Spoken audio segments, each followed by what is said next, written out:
Ganun pala. Pero, ipa-play ba habang i-interview ka? Hindi. Hindi po. After.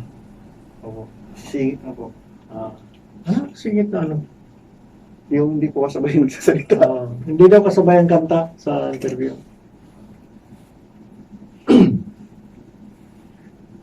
Sa ating pong mga taga-subaybay, sa alaala kita, nais ko pong iparating sa inyo na sa ngayon ay hindi pa po ako nakakabasa ng mga tula at mga dedication ninyo dahil yan po ay iniipon ko para kung sakasakaling makapag-record po tayo ng maayos ay mabigyan ko po ng pansin. Kaya lang, lahat po ng mga text messages ninyo, mga pagbati ninyo ay isinusulat ko po yan at isa sa mga araw na ito ay maaaring basahin ng inyong lingkod. Labis po ang ating pasasalamat dahil sa patuloy ninyong pagtangkilik sa ating palatuntunan alaala kita. Yung pong mga nanalo na nandoon sa second batch na 6 po sila na tigyan 100 peso po sa ating question na kung ano o kaya kung sino ang kapatid ni Gabriel na nakababatang kapatid po na rapist kay Mia na ang sagot ay Teddy. Meron po tayong dagdag na pinapanalo doon na 6. Kaya umasa po kayo na itong linggong ito matatanggap ninyo ang inyong load.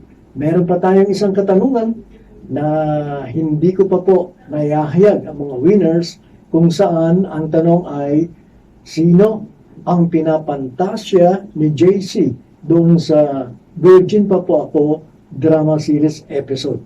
Isa sa mga madaling araw na pagtatanghala inyong lingkod ay babasahin ko po ang 5 nanalo doon. Kaya abangan po ninyo. Samantala, meron po tayong kasamahan sa mga drama natin. Sa Magdalena, siya po ang gumaganap na Terence. Sa Kinap, meron din po siyang role doon. At sa iba pong mga drama tulad ng Mr. Romantico, May Pangako ang Bukas, nag-guest po natin siya. Ang tinutukoy ko po ay walang iba kung hindi si Ross Joseph. Yes, good morning po sa inyong lahat. And of course, kay Direk Salvador Royales. Thank you, Ross. Siya po ay dating napapakinggan ninyo kasama si Princess Cadavona sa programa ni Tito Morley Alino. Tito Morley Alino. Kaya lang dahil nga po dito sa nagkaroon ng pandemya, kung kaya't na pansamantalang natigil muna yung portion nila. Kaya lang, siyempre, abangan po natin kung ano ang mga pangyayari dito sa buhay ni Ras. Na balita ako ay isa siya sa mga napili para po sumali sa Awit Awards. Bigyan mo kami ng info tungkol dito. Bali po yung title po ng song ko is Sa Aking Pag-iisa, composed by Mr. Michael A. De Lara. Under po yan ng Praise Incorporated. Entry po siya for Awit Awards. Sino ang nasa Praise Incorporated? Sila Janice po. Okay.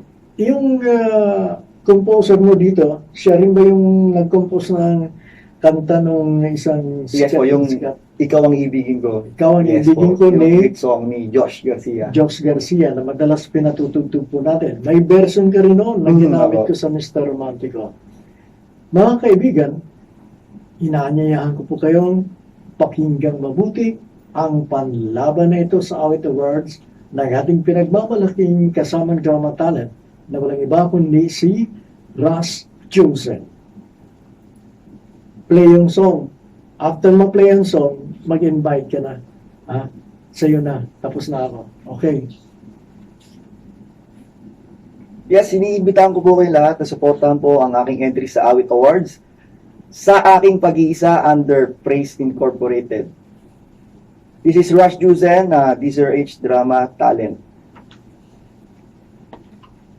Magpa-play na lang natin yung Yes po.